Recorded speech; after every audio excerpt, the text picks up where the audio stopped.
Амар эсгэлэн дарга маань миквтэй хаагаарай гэж гуйж шүү. Би нэг элсдийн ерөнхий шалгалттай холбоотой ганцхан асуулт асууя Зандан шүтэр сайдаас.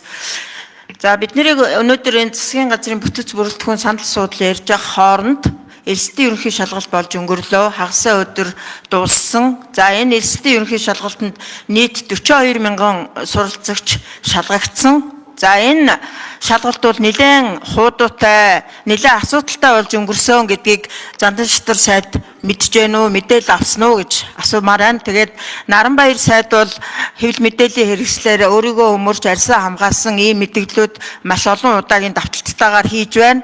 За энэ бол нийгмийг талцуулж байна. Тэгээд Монголын ирээдүйн төлөө бид нар энэ их хурлын гишүүд бид бас дуурч дуу хоолойгоо нэгтгэмээр байна. Энэ асуудал гаргасан боловсролын сайд дээр яаралтай арга хэмжээ авч огцруулах хэрэгтэй гэдгийг Монголын мянган багш нар шаардж байна. Тэгээ ер нь бол гүйцэтгэлийн үнэлгээ, элсдийн ерөнхий шалгалт гээд бүгдээ самраа ичлаа. Энэ бол бодиттой үнэн шүү. Монголын багш нар бүгдээрээ дуу нэгтэй тэр багш нарын үйлдвэрчний холбооны группээр Наранбаяр сайдыг огцрохыг шаардж байгаа. Тэгэхээр энэ дээр одоо манай ерөнхий сайд ямар бодолтой, ямар одоо зарчимтай байх вэ гэдгийг бас та ард иргэдтэй хэлж өгөөрэй гэдгийг хүсмээр байна. За баярлалаа.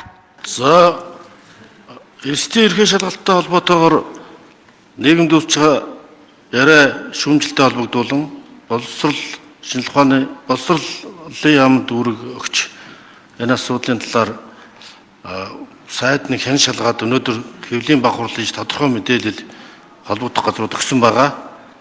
Ер нь 43318 хүн шалгалт өгсөн.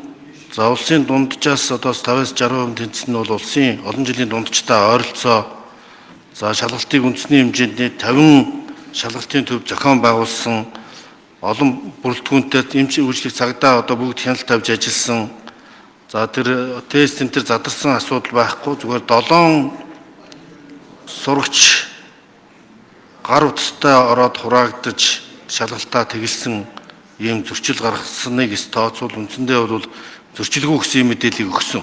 Гэхдээ бид энэ чиглэлээр холбогдох газруудтай хамтарч шалгалтын ажлыг явж байна. Шууд заслалтыг шилэн технологи ашиглан шалгалт бүрийн дараа шалгалтын байрны тусгаалan зассан байрны шалгуулагчийн анхны оног мэдээлсэн ил тод байдлыг хангасан. За энэ бүх мэдээллийг боловсролын үнэлгээний төв дээр ил тод болгосон. Энийг ард түмний өмнө ил тод нээлттэй байгаа. Ингээ хэвтэй харилцааны тогтолцоо үнэхээр алдаа тутгал гарсан бол тэр холбогдох хүмүүст хариуцлага тооцохыг сайдад болон холбогдох газар үүрэг даалгавар өгсөн байгаа. Энэ талаар илүү тодорхой мэдээллийг сайдны өгсөн зүг бахаа гэж бодож байна. Тэгэхээр зэрэг ямар нэгэн байдлаар бол материал задраагүй яг л ингэ явдгаараа явсан. За түүний зэрэгцээ бүх шалгалтын яг 10 төрлийн шалгалт бүгдийг ил тавьсан байгаа. За тэгээ эхнээсээ бол багш нар бол энэ ерөнхийдөө жилд ирдэг энэ дундчтайгаа адилхан ийм агуулгын хувьд бол ийм байна гэсэн ийм дүгнэлтүүдийг өгч байна. Ерөөсөө энэ нууц байдлыг бол маш сайн хадгалсан. Шалгалтын өмнөх. Шалгалт явсны дараа бол ил тавиад олон хүний бас эргэлзээг тайлах нь зүйтэй гэсэн. Нодлон жил бол 7 дугаар сард бид ил тавьж ирсэн. Энэ жил бол бид бол энэ одоо шалгалт явагдаад тэр даруй 2 дараа өдөр нь ингээд тавьж байгаа. Ийм байна. Хоёрдугаарт тэр гүйцэтгэлийн үнэлгээтэй холбоотой асуудлыг ярьж байна. Яг үндэ бол 37 мянган багшаас гүйцэтгэлийн үнэлгээг нь аваад гүйцэтгэлийн үнэлгээ бол өөрөө эерэг үр дүн үзүүлээд байгааг хэлээд байгаа шүү дээ. Илүү одоо цөм хөтлөөр хэрэгжүүлээ, илүү хүүхдтэй хүргэе.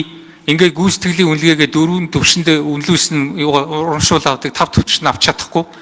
Ингээд бас энэ сайн ажиллаж байгаа багш нь илүү гүйцэтгэлийнхаа үнэлгээгээр үнэлүүлээд явдаг ийм л тогтолцоо үйлчилж байгаа.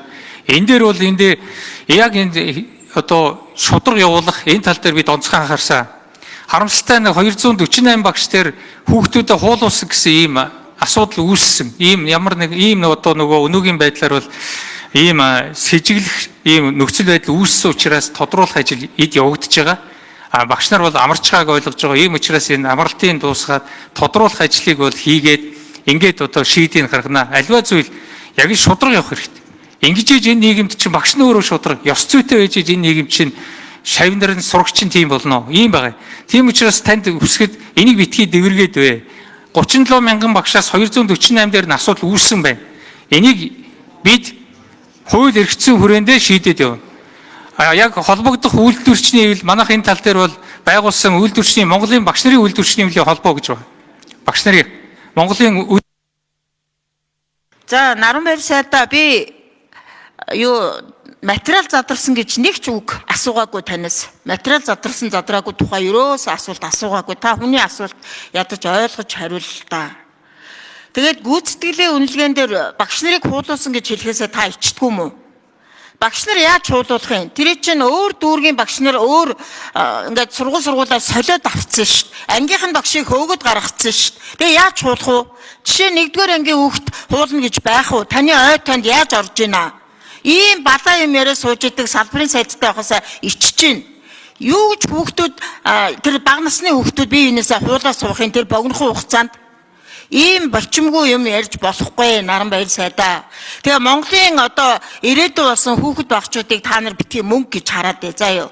Өнөөдөр тэр шалгалтыг чинь балруул харандаа нь хүртэл ажиллахгүй балалж чадахгүй харандаа нь үзүр нь хугараад балруул нь болохгүй байна гэд. За болов би тантай бол одоо нэг хар зах дээр яаж байгаа юм шиг юм ярмааргүй. За тэгэхээр зэрэг зүгээр би бол одоо бодтой болсон явдлыг л шалгаж ийн гэдгийг хэлсэн шүү дээ. Шалгаж байна. Яг ивэжлэхээ хариултууд хүрээд ирсэн. Яг одоо том хүний бичгийн хэвтэй ийм нотлох баримтууд нь байж гэн. Гэхдээ бид шалгаж байна. Энийг эцлээгүй. Энэ дээр тийм ус төржүүлээд байгаа юм байхгүй. Хоёрдугаар харандаа балруулын асуудал яригдсан. Тэгэхдээ яг албан ёсоор өнөөдөр яг гомдол бол ирээгүй байна. Тухайн үедээ бол нөөцт нь харандаа балруулууд бол бүрэн байсан.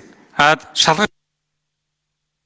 За мөнгөтэй гишүүний асуултанд бас хүндэлтэй хандж байна. Гэхдээ шүүмжлэх шүүмжилж биш одоо шүүмжил бодиттой нотлогоон цуурсан байх ёстой. Ийм учраас бид 2025 оны 6 дугаар сарын 23-ны өдрөөс өнөөдрөөс өөрөлдвөл 6 сарын 28-29-ний өдрийг хүртэл эзэлтийн эрхийн шалгалттай холбоотой өргөдөл гомдлыг шинжилгээ ухааны технологийн сургуулийн Т байрны 3 давхрын 307 тоодод хүлээх авах бас захимаар хүлээж авах үүрэг даалгавар өгсөн байгаа. За ингээд одоо гарсан гомдлуудыг шуурхай хянан шийдвэрлэх үүрэг өгсөн байгаа. Шаардлагатай бол холбогдох хууль хяналтын байгууллагууд бас өгсөн байгаа. За тэр эзэлтийн эрхийн шалгалттай холбоотой асуудлаар сайд нь тодорхой хариулсан талаар нэгдсэн хяналт шалгалт явуулаад тодорхой хариулах болно.